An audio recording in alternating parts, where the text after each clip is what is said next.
You know, the funny thing about when you click on MGTOW or Red Pill or Get Wrecked videos, it started to flood a lot on your homepage, right? And it just gets miserable and miserable. And I do not deny, what's been said on those contents. For me, it's true. I'm not gonna lie. I'm not gonna lie about it. But as an individual who's go through, this red pill videos and all this stuff, as an individual who has brought up in a very dysfunctional family, poor attachment,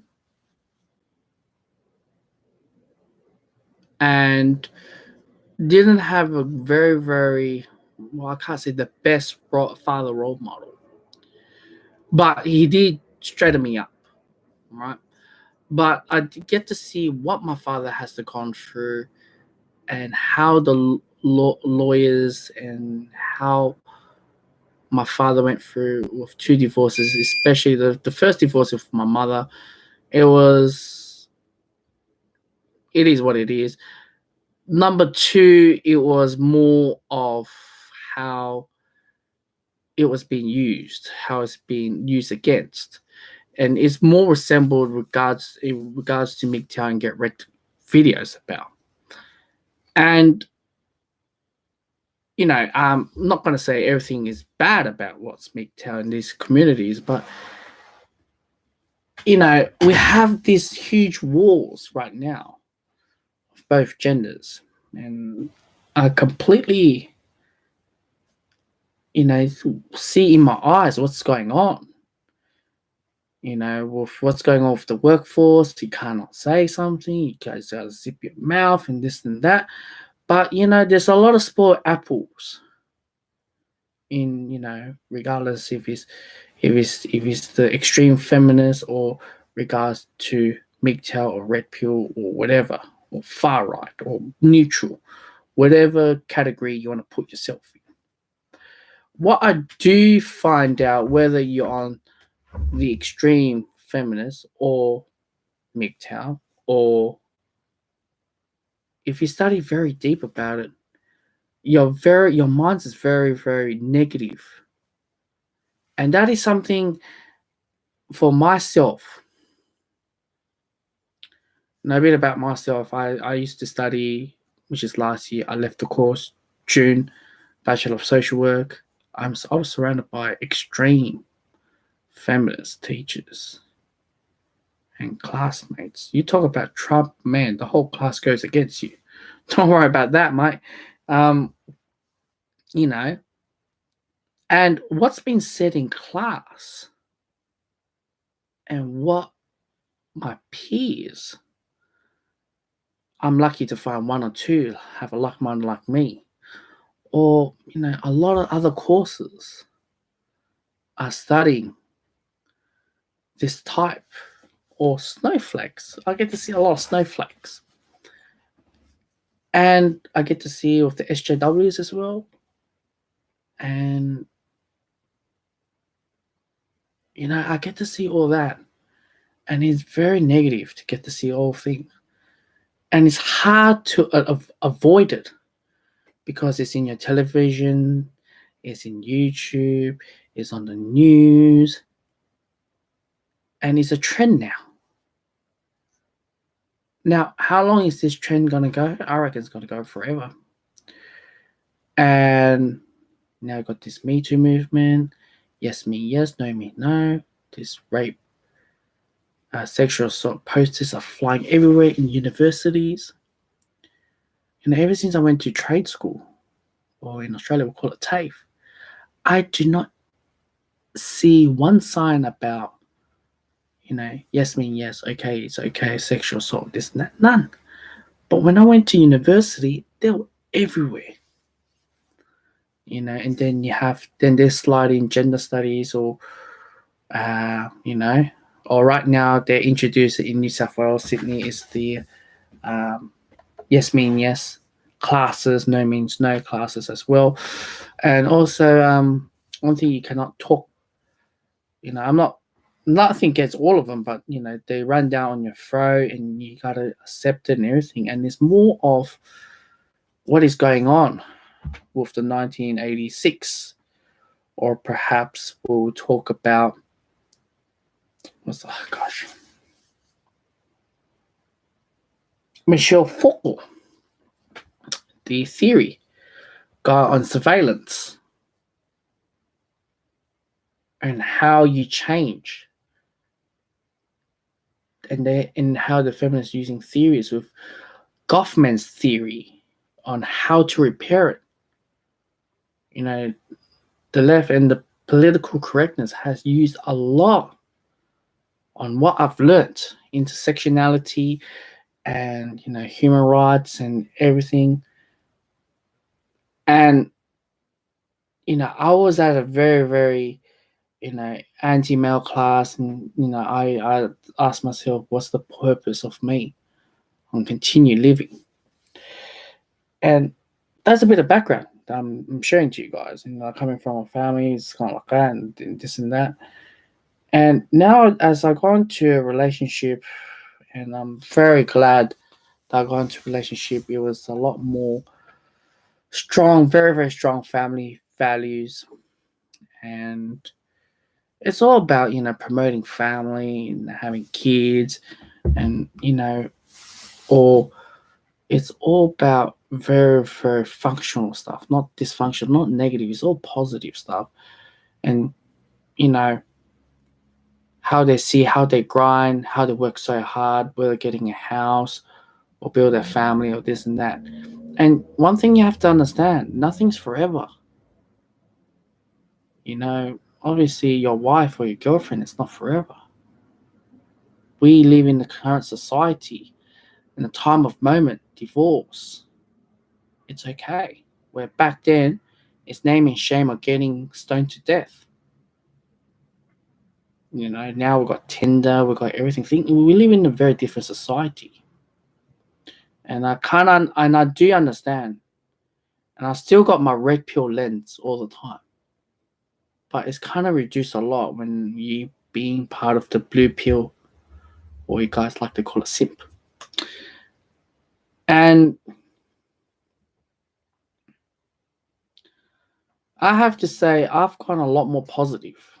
Now, ever since I've gone into this relationship, and a lot more traditional, and seeing things a lot different, and open my eyes, widen my eyes, and my horizon views, instead of being selfish.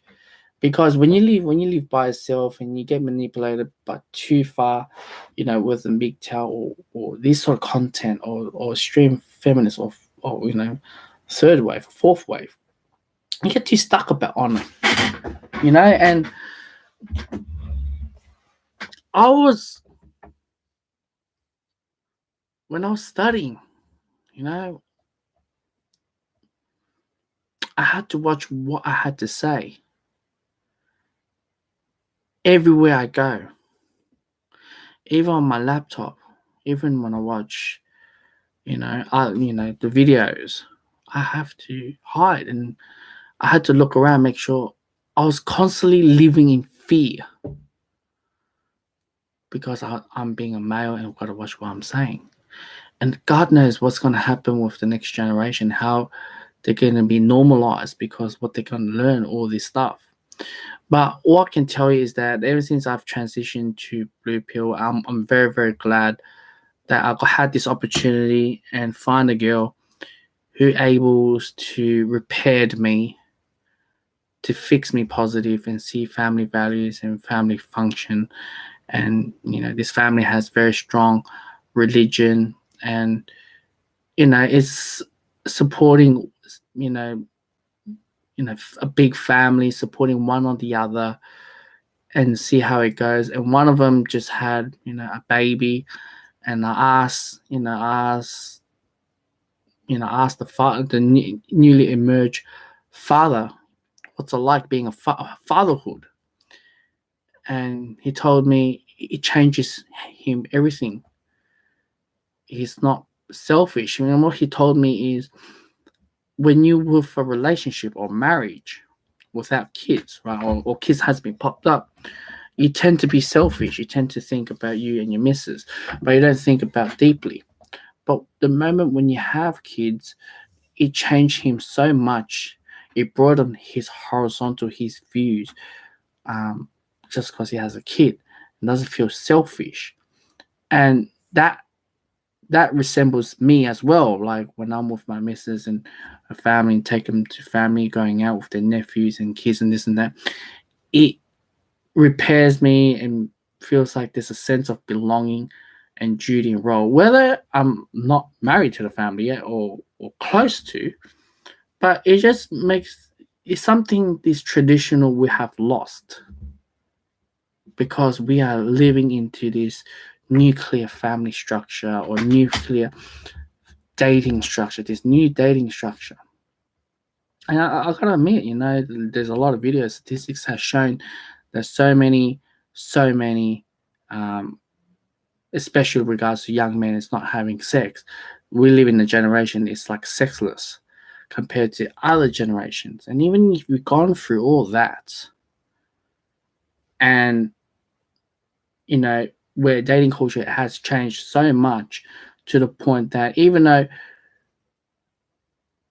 a guy or a girl try to meet up is hard, or try to go over the housing is hard, because if you move out on your own or the girl is moving out on her own, you can't do sleepovers because landlord does not like this whole fact of boyfriend or girlfriend like Santa Claus climbing over the roof or climbing over the bloody windows just to hug each other or just have their moments. But it's hard where you're more submitting to the working lifestyle or the crazy lifestyle working, and the cost of living and how everything has got evolved so much, where we literally started with one breadwinner to now to two breadwinners, where two breadwinners is not enough for two full-time jobs, still not enough to live in the dream or the house or the lifestyle that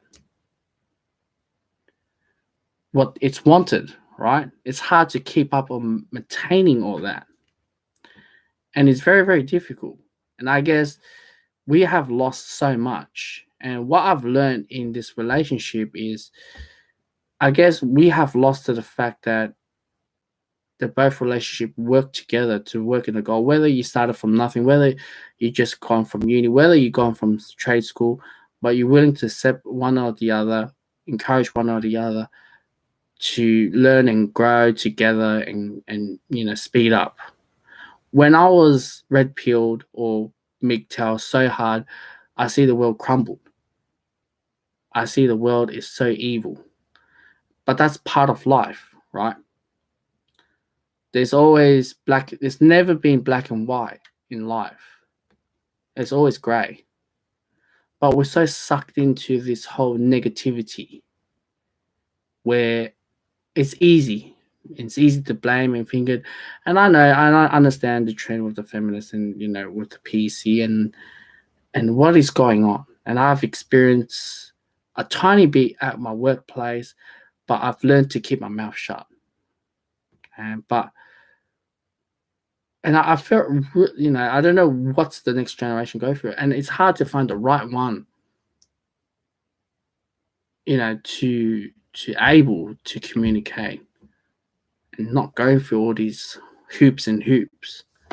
And what really got me into this relationship, it really opened my eyes a lot, broadened, and it's a work commitment. If you ever watch the Kevin Hart on Joe Rogan show, and man, that show really explains what awesome father that all of us should have, regardless if you're a guy or female. That should be a father role model for everyone out there. But I guess the problem right now is fathers and mothers are absent. You've been chucked to a childcare at an early age or after school care. So you spend more time with your peers. Now you don't know what the teacher or your educator or academia provides the information to you is right or wrong, or what's the political motive, or what's that word? What's provided to you? Because when I was in Bachelor of Social Work course, and I've caught teachers lying because they wanted to promote very, very negative facts about that.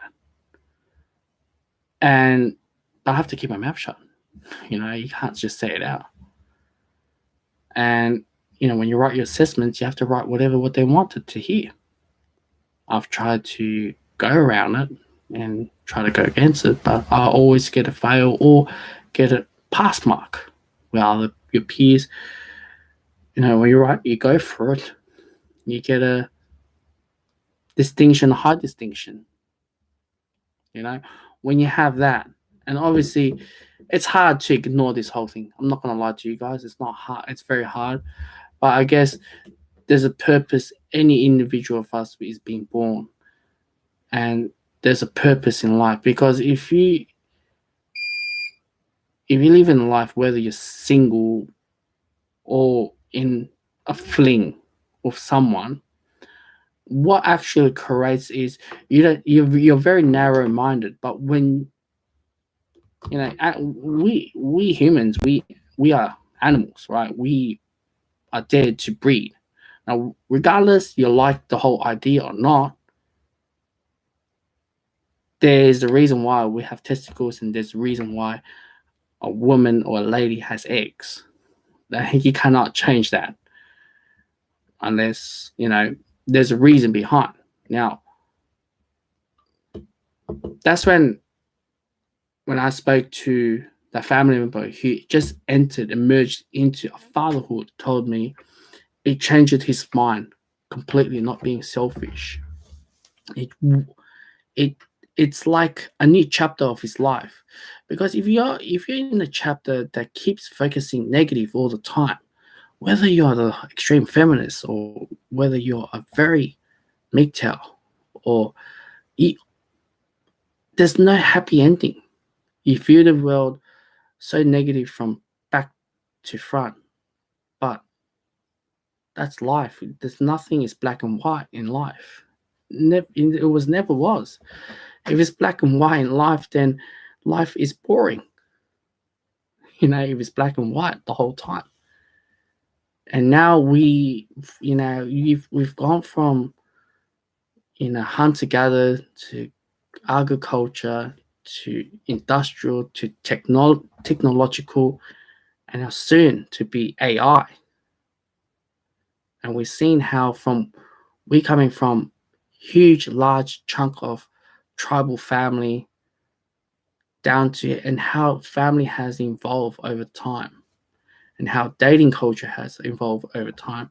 How it was once, back then, it was more of hypergamy or arranged marriage. Now it's like you're swiping right, or you date anyone around the world, where back then people date within their tribe, or perhaps you date within suburban or your local. And when you go through all those things, and when you focus way too much, we live in a society, nothing is forever. And when there's nothing forever, then you just gotta live by it. It is what it is. If it's divorce, it's divorce. There's a reason why we are surviving. There's a reason why we wake up every single day, go to work or play games or anything like that. Obviously, playing games is something that guys has lost, because when you live in hunter-gatherer society, you're supposed to be hunting. We've lost that. You're supposed to go to war. We lost that. So we substitute with gaming. You go, whether you played, I'm so sorry, I'm going to be so old school about gaming, but whether you got to be like WoW, Dota, or Age of Empires, or even Fortnite, or whatever game, or Call of Duty, or anything.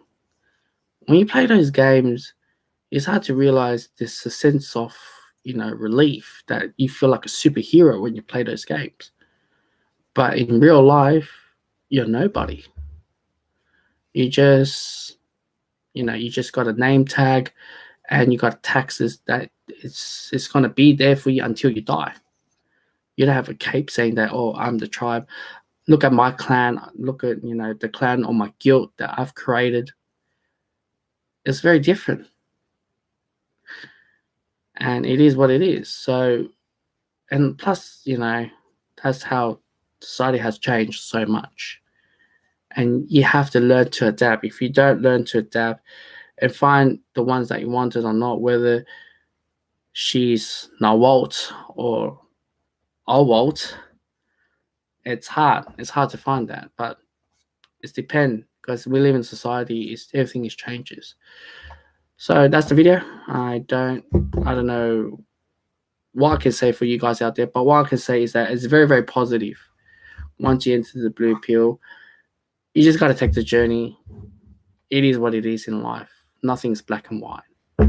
Just got to take it. And that's life, I guess.